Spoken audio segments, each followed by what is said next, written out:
In the 1970s, children in Oakland County, Michigan, began disappearing. They were taken in broad daylight, from familiar neighborhoods, from places they felt safe. And when their bodies were found, something about the crime scene disturbed investigators in a way they had never experienced before, because the children had been washed and redressed. To this day, the Oakland County child killer has never been officially identified.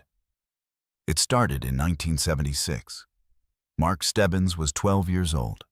He left his home to walk to a nearby store. He never came back. His body was found days later in a ditch. But investigators noticed something unusual. He had been cleaned.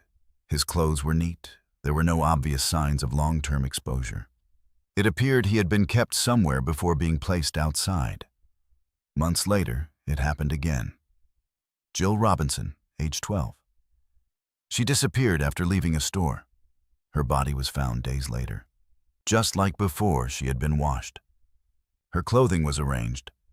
Then in 1977, Timothy King disappeared. He was just 11 years old. His body was later discovered. And again, he had been cleaned.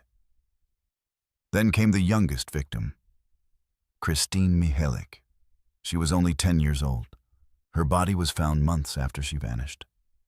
The pattern was undeniable. Children were being abducted, held, then returned. Most serial killers attempt to conceal their crimes. They hide bodies. They destroy evidence. But this killer did something chilling.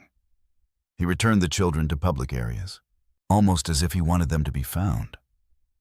The washing and redressing led some investigators to believe the killer may have felt remorse or wanted to erase signs of what had happened. Others believed it was an attempt to remove forensic evidence. But no matter the motive, the psychological aspect disturbed the community deeply. Parents were terrified. Children were kept inside. Oakland County changed forever. The case became one of the largest investigations in Michigan history. Police followed thousands of leads. Multiple suspects were questioned. One man, Christopher Bush, became a person of interest. But before he could be fully investigated, he died by suicide. Others were considered, but no one was ever convicted. Decades later, DNA testing was conducted, but the results were inconclusive. The case remains officially unsolved. Some believe the killer may have had connections to powerful individuals.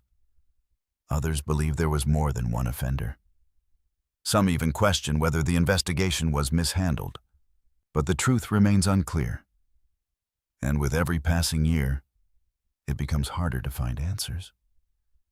What makes this case so haunting isn't just the violence. It's the mystery. 4 children, taken, cleaned, redressed, and returned. No conviction, no closure, just unanswered questions. Today, the families still wait, still hope, still wonder who did this and why.